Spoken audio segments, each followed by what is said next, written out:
Sure, here's a detailed and engaging article about Vlad III, also known as Vlad the Impaler, one of history's most feared yet fascinating figures.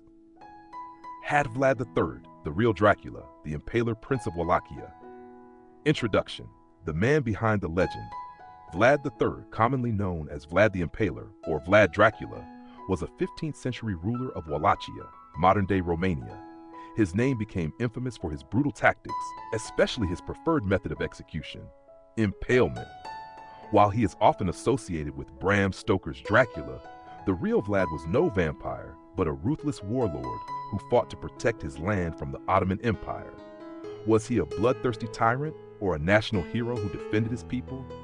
Let's dive into the life of Vlad III, one of history's most terrifying yet misunderstood rulers. 1. Early life and the origins of Dracula. Vlad III was born in 1431 in Sigish, Transylvania, to Vlad II Dracula, a nobleman and a member of the Order of the Dragon, a chivalric order dedicated to defending Christianity against the Ottomans. The name Dracula comes from his father's title, Dracula, meaning dragon in Latin. Dracula means son of the dragon, but later became associated with the Romanian word Drac, meaning devil. Hostage in the Ottoman Empire. At the age of 11, Vlad and his younger brother, Radu, were taken hostage by the Ottoman Sultan Murad II as a political guarantee of their father's loyalty. While Radu embraced Ottoman culture, Vlad grew to hate his captors and vowed to fight them in the future. 2. The rise to power and bloodshed.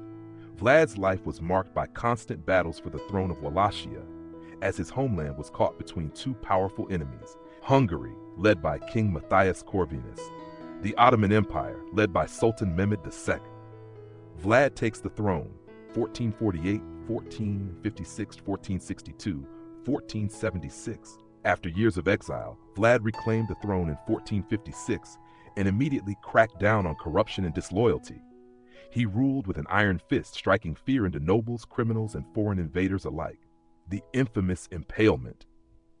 Vlad's preferred method of punishment was impalement, a gruesome execution where victims were pierced with long wooden stakes and left to die slowly. He used this both as punishment and psychological warfare.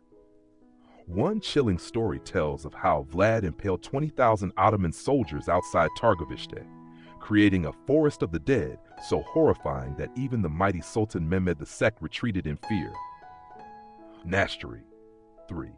War against the Ottomans, the night attack 1462.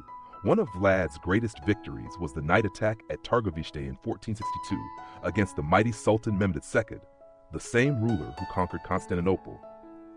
Outnumbered, Vlad resorted to guerrilla tactics, attacking Ottoman camps at night, setting traps, and even poisoning wells to weaken the enemy. The psychological warfare worked.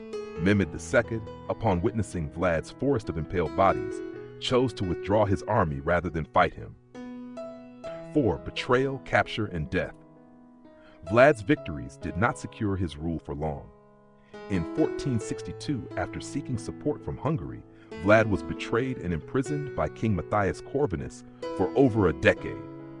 Freed in 1475, Vlad made one final attempt to reclaim Wallachia, but was killed in battle in 1476. His head was sent to the Ottoman Sultan as a trophy. His exact burial site remains unknown, adding to the mystery surrounding his legacy. 5. The legacy of Vlad the Impaler.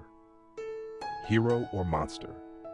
To Romanians, Vlad III is considered a national hero, remembered for his fight against the Ottomans and his efforts to bring justice. To Western Europeans, he became a symbol of cruelty and terror, inspiring the legend of Dracula. Inspiration for Dracula. In 1897, Bram Stoker's Dracula turned Vlad's name into the world's most famous vampire. Though Stoker never explicitly linked his character to the real Vlad, the name Dracula and its association with blood, terror, and Romania became inseparable. Conclusion: who was the real Vlad III? Vlad III was not a vampire, nor was he purely a bloodthirsty monster. He was a ruthless but effective leader who ruled through fear and intimidation.